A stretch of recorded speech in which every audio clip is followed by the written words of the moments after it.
Hey everybody, welcome back. It's a wonderful day here.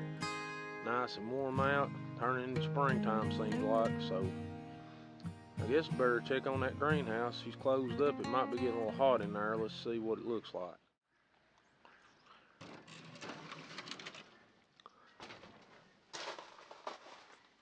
Let's see, oh yeah.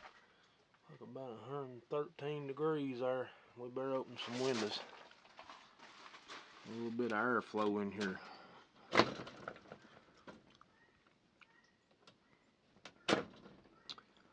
That'll help us out a little bit. It's got two of them built into it, so that's kind of handy. There we go. I want y'all to look at how big these plants has got since they was in these raised beds. Man, they have probably quadrupled in size. Really doing good. And this kale, it was almost dead. These right through here. And it's really come up. This Swiss chard, same way, it was almost dead. It's really helped getting them out in these beds. Anyway, I wanted to get down here and get to where the sun wasn't in my eyes so I didn't have to squint at y'all. Today's a little bit of a different kind of day around here. So the main focus of this video is going to be processing rabbits. Yeah, I know it's a sensitive subject to some people, but it's what we raise ours for mainly. We do sell a few here and there.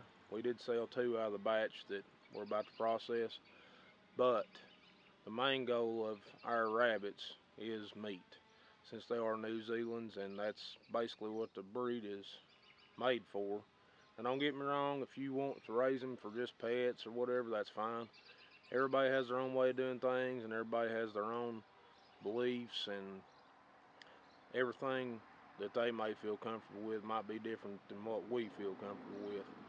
So we've gotten to the point that we feel comfortable processing most things here, so we ain't got to rely on nobody else to do it. And just thought I'd make a little video on how we do it, and I will try to put up some text warning y'all where the dispatch will take place. But that way, if y'all don't want to see that part of the video, you can skip ahead to where we remove the insides of the animal and do the rest of the processing. And if you don't even see that part, you can skip past that and just see the end result of how much meat we got for the day and things like that. So if y'all are interested in seeing how to process rabbits, stay tuned, and we'll try to show y'all everything we can about it. That way y'all can get a good idea of how simple it might be to do this on your own.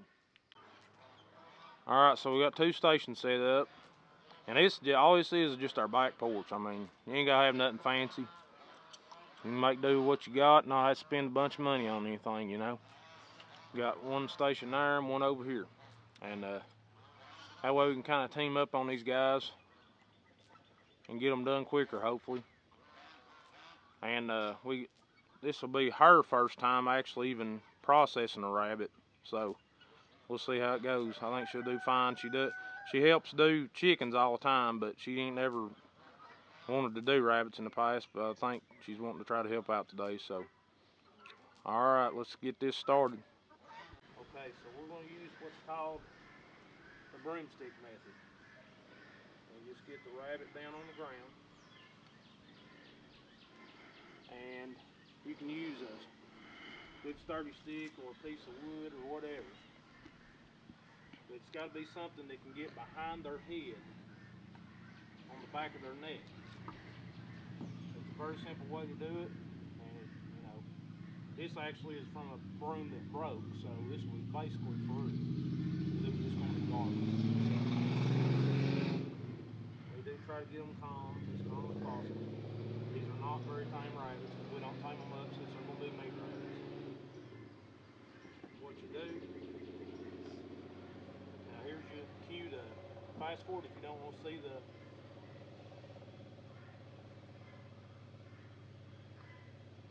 dispatch.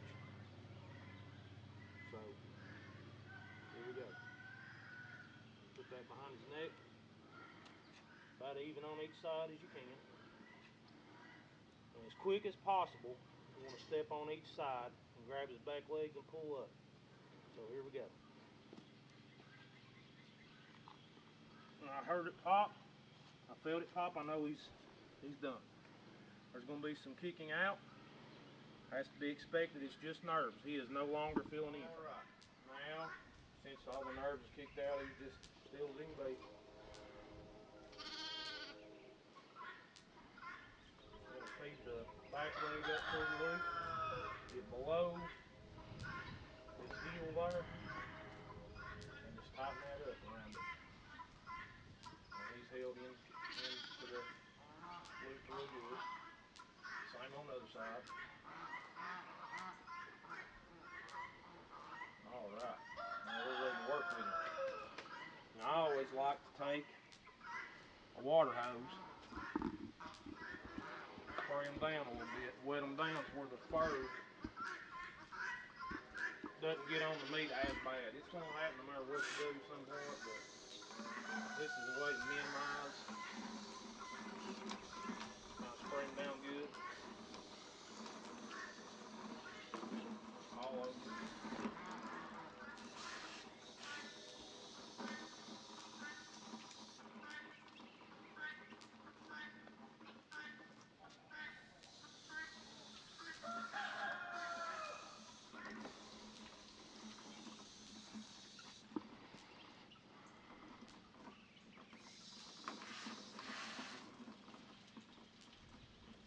Alright. Get the head off first. All you gotta do really is get a hold of the ears and you kind of feel where the neck is there.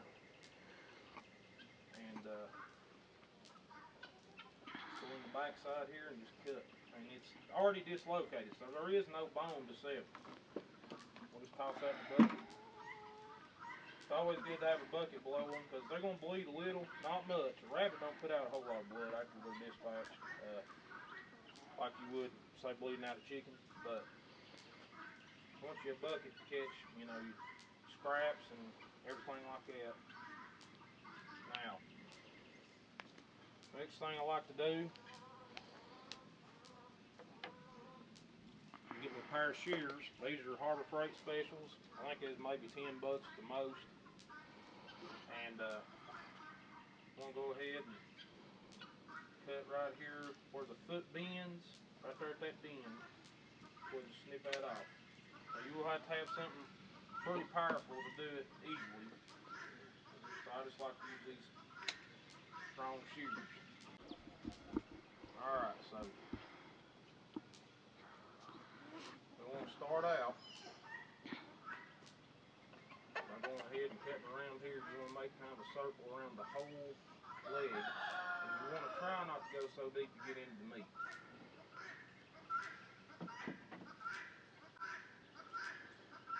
If you do get into it a little bit, it's not the end of the world, but that's the goal. And you can see kind of that I'm getting skin right there, and that's it. Just kind of work your way all the way around, just real lightly. And this is something you can, if you ain't never done it before especially, just take your time with it. Your speed will improve after you've done it a while. But I wouldn't worry about speed right off the bat, I just worry about trying to do a good job. And you see there I pulled it down, and I really didn't nick the meat much, maybe a little right there, but it didn't hurt nothing. Everything's still staying together. You want to just kind of pull that leg down. Same thing on the other side.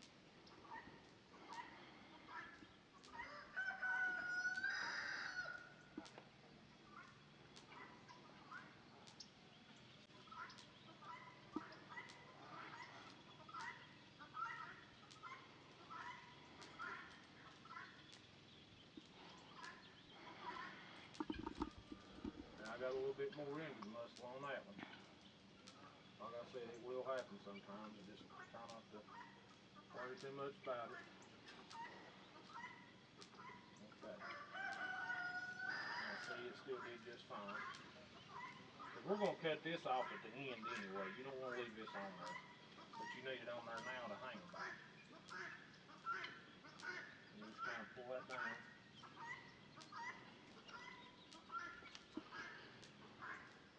also go in and just kind of make a little incision in there, just kind of pull it by. That kind of helps sometimes.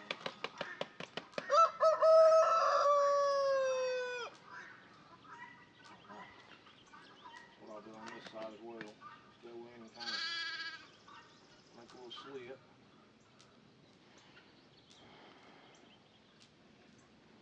There we go. Rabbits are pretty simple to skin compared to some other animals, so it's not too bad. You get your finger in there too and kind of work with it some. That's not a bad thing to do. Okay.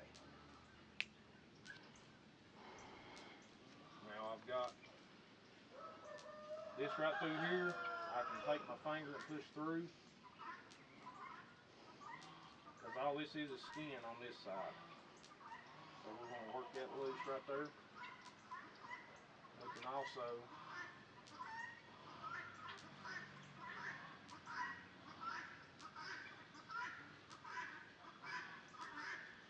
go ahead and cut right through here. That'll break that loose.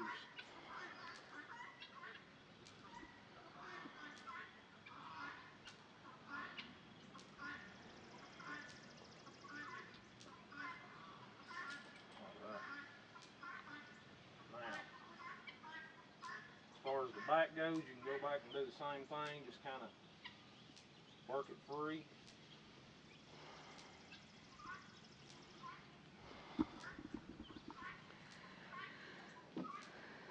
Okay. Now I like to take and go in between at this time.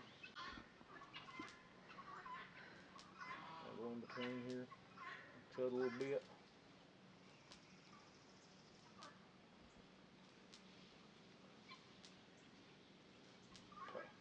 What I'm going to do is I'm going to cut above the tail for this point,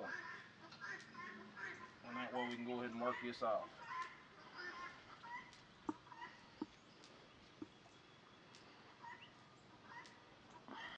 Now where I snip these feet off, this should just pull straight down and come off just like a pair of breeches. It might take a minute to. There we go, not too hard at all. Now we don't save the skins, you can tan them, tan the hides, but we're not at that point yet, so that's going to go in the scrap bin. Alright. Now some people do it different. I always worry about this after I've done that, because you still got your internals in there, and it's connected to up in here. So I just think it makes it easier to wait till later on this, because you can break it loose once you open up the rabbit. Okay.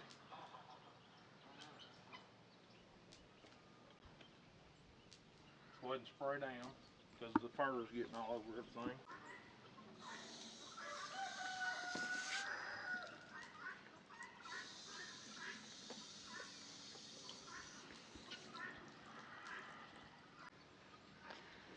So I'm going to go ahead and open this guy up. And you want to be easy with it, because there's a lot of intestines right in here that runs up. So just cut the surface. Now what I'll do a lot of times, just kind of do like that, just watch your finger obviously.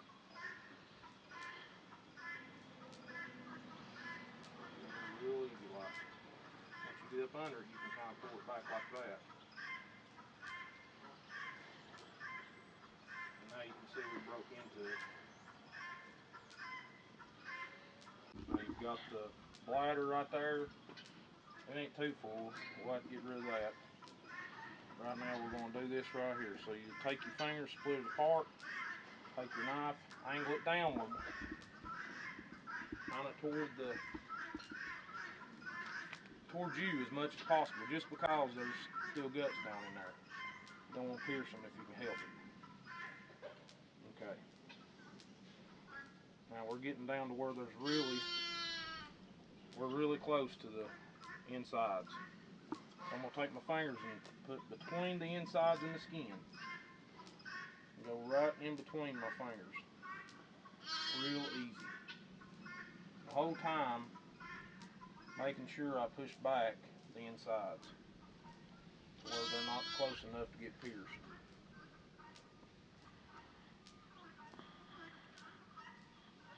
And something else you can do, sometimes you can just tear it on down when you get to a certain point. Okay, now we've got that part coming free.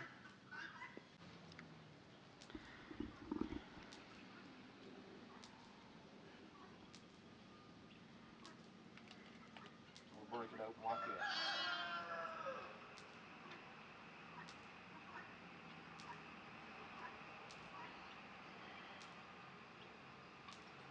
Now our tail's still connected, so we need to cut that loose.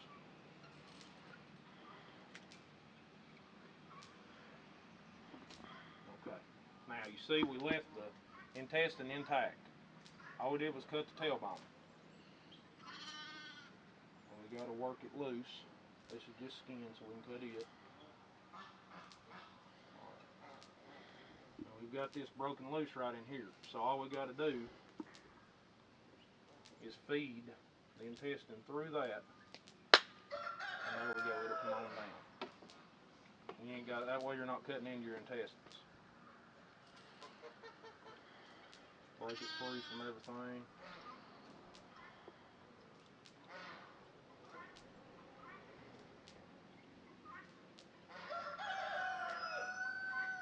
Okay. Now all this stuff that's waste is basically ready to come out. Now I will say this much. The liver's supposed to be extremely good. We have not yet eaten any, but we are going to. So I'm going to save that. But everything else is going to go in the scrap bin. Kidneys, they say, can be good too. I've never tried any kidneys. I'm not going to say I never would, but not necessarily something I'd prefer. Now, they say dogs love them. We might try letting our dogs try them out.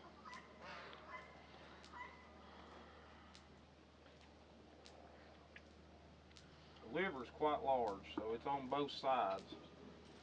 I'm trying to work my way around if I can get to it better. You gotta watch that gallbladder right there, that green. You don't want that on your meat, it'll ruin it. The green right there is bad stuff. We busted them on chickens before while butchering them, and you talk about nasty stuff.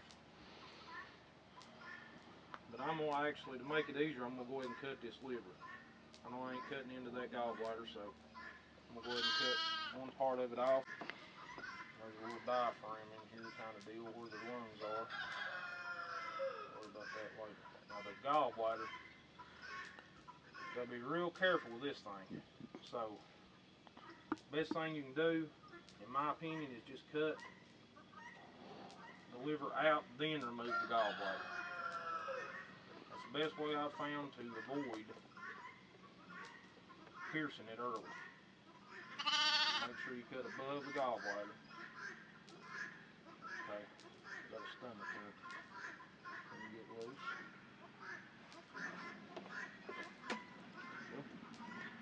Now you still got your gallbladder on. There's a couple ways of doing it. You can pull it loose. I've had some success with that, and sometimes it don't work out good at all. So I would actually rather lose a little bit of liver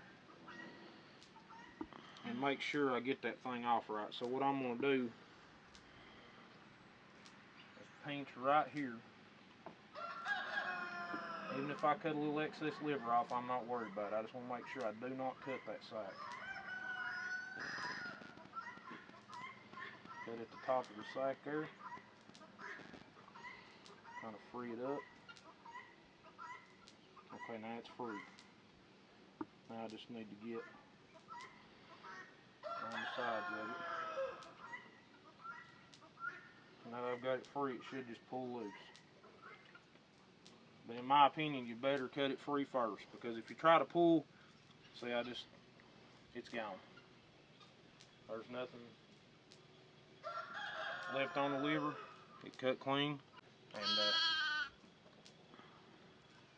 so it's good and clean. And we kept most for liver, just cut a little bit off, not much. And that way it's foolproof pretty much. These little kidneys, we can pull them on out.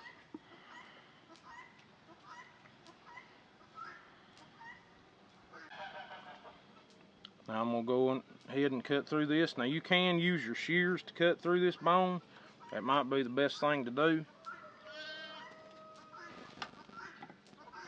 I'd kind of actually forgotten about that. It just makes it easier because it's obviously pretty tough. Let's go all the way down to the bottom there. You got through the ribs that way. Now everything inside the ribs is going to be exposed. You got a heart and lungs in there, or esophagus, I assume, unless it came out with the stomach. Either way, you want to get whatever's left in here out of it.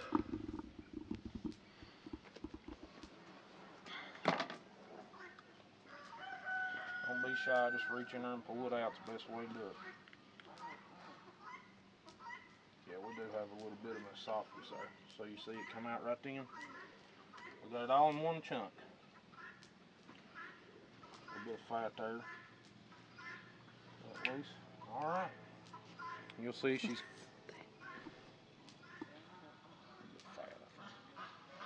just kind of check it over and make sure you got everything out. A little bit of fat in there ain't gonna hurt nothing, you know. But you don't want to have no entrails left or anything like that, obviously. And then at this point, you know, you got your nice rabbit. Slab of meat. And we'll go ahead and spray her down. Now you want to finish cleaning them in the house, obviously, or that's what we like to do. In the sink. If you got an outside sink, that's good. We don't have that. We just got a water hose. So. And what we're actually going to do with these guys is put them in the fridge to rest for about 3 or 4 days. Recommend at least a day or two, but we always seem to go a little longer than that. We always have good success with good tender meat, so we're just going to keep doing what works for us. Look real nice.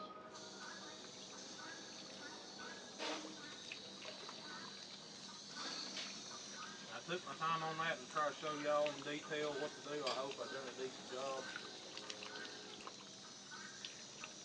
I hope I wasn't too boring doing it. I just wanted to take my time so I could show every little part of it.